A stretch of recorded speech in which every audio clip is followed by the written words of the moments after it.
Kreu i Partisë Demokratike Sali Berisha ka dalë publikisht hapur në mbështetje të Izraelit dhe goditjeve të fundit në Iran, duke përmendur se diktatura e ajatollahëve po shkon drejt fundit të merituar.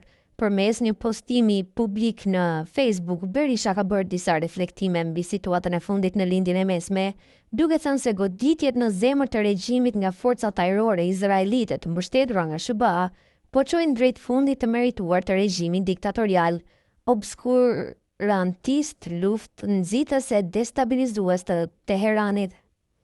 Berisha përmend po ashtu se PD-ja e bëson fundin e regjimit iranian dhe çlirimin e popullatës me rikthimin e paqes në lindjen e mesme.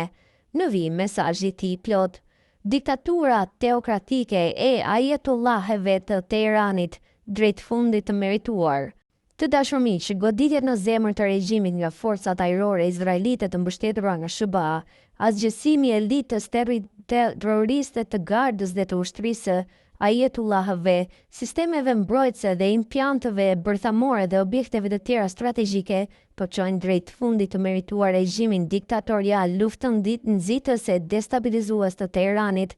Partia Demokratike beson se fundi sa më shpejt i regjimit të ajatollahëve, armik i egër i kombit iranian dhe lirive të tij, shënon çlirimin e këtij kombi të madh dhe një fitore të vërtet për paqen dhe bashkëpunimin në lindjen e mesme.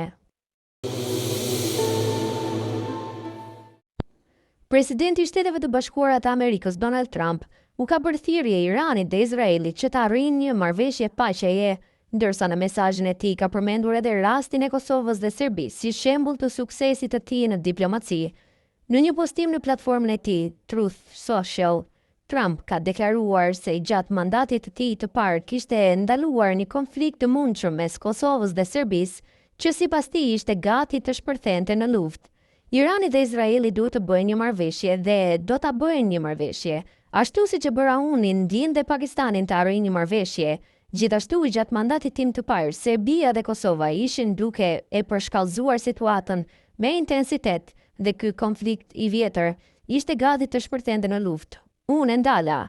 Biden e ka dëmtuar perspektivën afatgjat me disa vendime të këqija, por unë do ta rregulloj përsëri, shkroi Trumpi. Ai përmendi gjithashtu ndërhyrjen e tij për të ulur tensionet midis Egjiptit dhe Etiopisë për çështjen e digës në lumin Nil.